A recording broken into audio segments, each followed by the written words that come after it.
कहता है, मीडिया को संबोधित करके बताता है कि ऐसे 1000 करोड़ रुपए लावारिस है, ये पैसा लावारिस नहीं है। नमस्कार साथियों, EPS 95 के एक और वीडियो में आप सभी का स्वागत है। आज के वीडियो में हम डिस्कस करने वाले हैं हायर पेंशन को लेकर। यह साथियों, जब से सुप्रीम कोर्ट का ऑर्डर आया था 4 नवंबर 2022 तब से लेकर आज तक हायर पेंशन को लेकर कुछ भी नहीं हुआ है, डिले पे डिले किया जा रहा है। तो इसी की एक जानकारी आपके साथ में आज हम साझा करने वाले हैं कि जब से ऑर्डर आया है और तब से अब तक किस तरह से EPFO ने अपने तरीके से इसको मोल्ड किया है और जो पूरी तरीके से सुप्रीम कोर्ट के ऑर्डर जो भी आया उसका कंटेम्प्ट है। तो आज की इस वीडियो में इसी पर पूरी तरह से हम डिस्कस करने वाले हैं किस तरह से EPFO ने टाइम टू टाइम मोल्ड किया है और डिले करने की कोशिश किया हायर पेंशन को। तो वीडियो बहुत ही इंपॉर्टेंट होने वाला है, अंत तक आप इस वीडियो को ज़रूर देखें ताकि पूरी इन्फॉर्मेशन आप तक पहुंच जाए। तो यहाँ पर आप देख सकते हैं, यहाँ पर जो लिखा है कि EPS 95 pension case journey since the supreme courts verdict. तो ये पूरा इंग्लिश में है, मैं आपको हिंदी ट्रांसलेट भी करता चलूँगा ताकि आपको भी समझ में आ जाए। तो यहाँ पर ये लिख रहा है कि जो EPS 95 की पेंशन की पूरी जर्नी है, जो सुप्रीम कोर्ट का ऑर्डर आया तब से अब तक की आज हम डिस्कस करने वाले हैं। तो यहाँ पर लिखा है कि On 4th November 2022, the Supreme Court gave a very bold decision in our favor and delivered justice. 4 नवंबर 2022 को सुप्रीम कोर्ट का ऑर्डर हमारे फेवर में आया था, जो बहुत ही बोल्ड डिसीजन था, जो हमारे फेवर में जस्टिस न्याय में दिया गया था। There was also some doubt in mind that supreme court justice may be under some pressure while giving judgment. तो ऐसा एक डाउट क्रिएट किया जा रहा है, हमारे माइंड में आता है कि सुप्रीम कोर्ट ने जो डिसीजन दिया था वो भी हो सकता है कुछ प्रेशर में दिया हो। Such a doubt cannot be denied when the very learned and experienced judges of the Supreme Court was under pressure and some loopholes were observed by expert। तो इससे हम मना नहीं कर सकते हैं कि जो डिसीजन आया वो किसी प्रेशर में आया हो, कि बहुत सारे जो बड़े जजेस हैं, एक्सपीरियंस जजेस हैं, वो भी अंडर प्रेशर में काम करते हैं। तो ये लूप होल हमें देखने को मिलता है। Then the real game begin, तब फिर एक नया खेल शुरू होता है। EPFO made a mess of the court order by delaying it. EPFO अपना खेल खेलता है और कोर्ट का जो ऑर्डर है उसे डिले करने की कोशिश चालू करता है। As a result there was chaos on the EPFO site. इसी के कारण से EPFO की साइट पर बार बार एरर आते हैं। After the link was made available after 4 months of the deadline given by the court, instead of linking it to PPO they linked it to UAN which was not activated for retired people till 2018। तो यहाँ पर ये कह रहे हैं कि जो link available करवाया था EPFO ने 4 महीने के बाद में, कोर्ट के ऑर्डर के बाद में भी, वो भी चालू नहीं हुआ और उन्होंने इसको PPO से लिंक करने के बजाय UAN से लिंक किया, जिसके कारण से जो 2018 से पहले रिटायर्ड पीपल थे उनके पास में तो ये लिंक UN क्रिएट ही नहीं था। तो वो किस तरह से इसको लिंक करे, तो ये डेलिबरेटली पूरी तरह से सोच समझ कर किया गया था।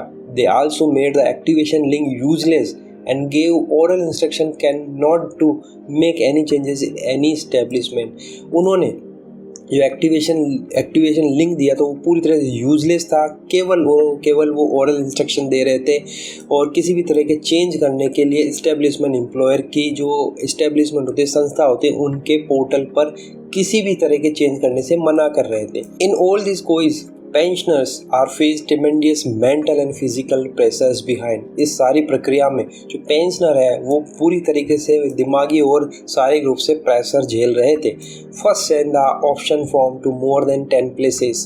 पहले उन्होंने 10 स्थानों पर ऑप्शन फॉर्म अवेलेबल करवाए। Then due to error message while online filling, call for help to correct it and also make the employees of the establishments suffer a lot mental and physical and mental stress। उसके बाद में error message की helpline उन्होंने open की, फिर जो employees है establishment के उनको सफ़र करवाया और मेंटली और फिजिकली उन्हें प्रेशर दिया, स्ट्रेस में डाला।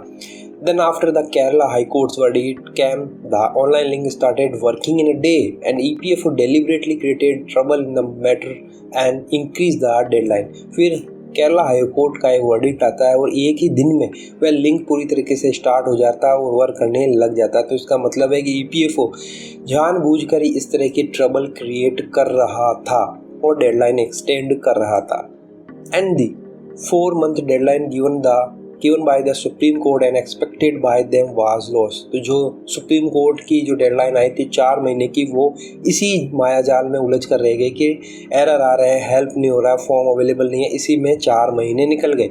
Then for approval from the establishment again EPFO created obstacle deliberately. फिर जो इस्टेब्लिशमेंट की तरफ से अप्रूवल का प्रोसेस चालू किया, वो भी एक जानबूझकर क्रिएट किएगा ऑब्स्टिकल था। And now they are delaying it by increasing the deadline repeatedly. और अब वह बार बार डेडलाइन इंक्रीज करके इसको डेलिबरेटली इंक्रीज करना चाह रहे हैं, डिले कर रहे हैं। This is a simple contempt of court. ये पूरी तरीके से कोर्ट का कंटेम्प्ट है। And this is known to EPFO official, और ये EPFO ऑफिशियल को पूरी तरीके से पता है। But without political backing and full support of the government this is not possible. ये पूरी तरीके से पॉलिटिकल एक एजेंडा है, और विदाउट पॉलिटिकल गवर्नमेंट के सपोर्ट के EPFO ये नहीं कर सकता। I just express my opinion, you are all smart, should you understand what to do. ये जस्ट एक मेरी ओपिनियन है, और आप सब जानते हैं कि आपको क्या करना है। It was a clear contempt of supreme court order date 11 November 2020। ये पूरी तरीके से सुप्रीम कोर्ट का जो ऑर्डर रहता है उसका कंटेम्प्ट है। When pension was not revised by EPFO till 31 March 2023। It was intentionally delayed by EPFO putting hurdles intentionally from form filling online to employer consent.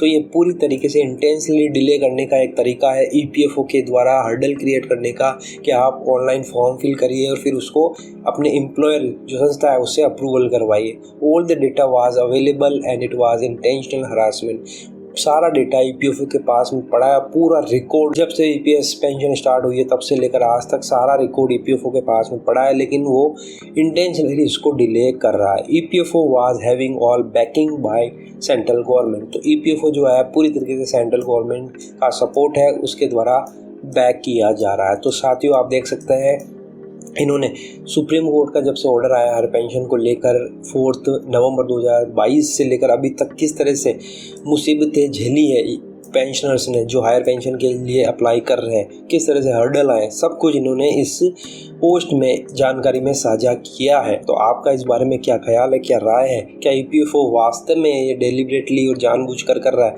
और क्या ये कब तक करेगा, ये भी हमें देखना होगा कि कब तक ये इस तरह की हरकतें करते हैं, ये देखना होगा। और सुप्रीम कोर्ट इसके बारे में कब तक संज्ञान लेता है, ये भी एक देखने वाली बात हो सकती है। तो साथियों अब तो ये चुनाव के बाद में ही होने वाला है, हायर पेंशन का जो सॉल्यूशन है हो सकता है चुनाव के बाद हो जाए, लेकिन EPFO जिस तरह से कर रहा है, डिले करने की प्रैक्टिस है उसकी, हो सकता है और आगे बढ़ जाए। तो अब देखना होगा हायर पेंशन का जो इशू है वो कब सॉल्व होता है। आप तक हम पल पल की खबरें पहुंचाते रहेंगे। अगर आपको ये जानकारी अच्छी लगी तो आप अपने कमेंट बॉक्स में अपनी राय सुझाव ज़रूर दे सकते हैं। वीडियो अच्छा लगा तो लाइक ज़रूर करिए, अपने मिलने वाले पेंशनर के साथ में इसे ज़रूर साझा करिए। चैनल पर नए अभी तक सब्सक्राइब नहीं किया तो सब्सक्राइब ज़रूर कर लीजिए। फिर मिलते हैं। जय हिंद, जय भारत।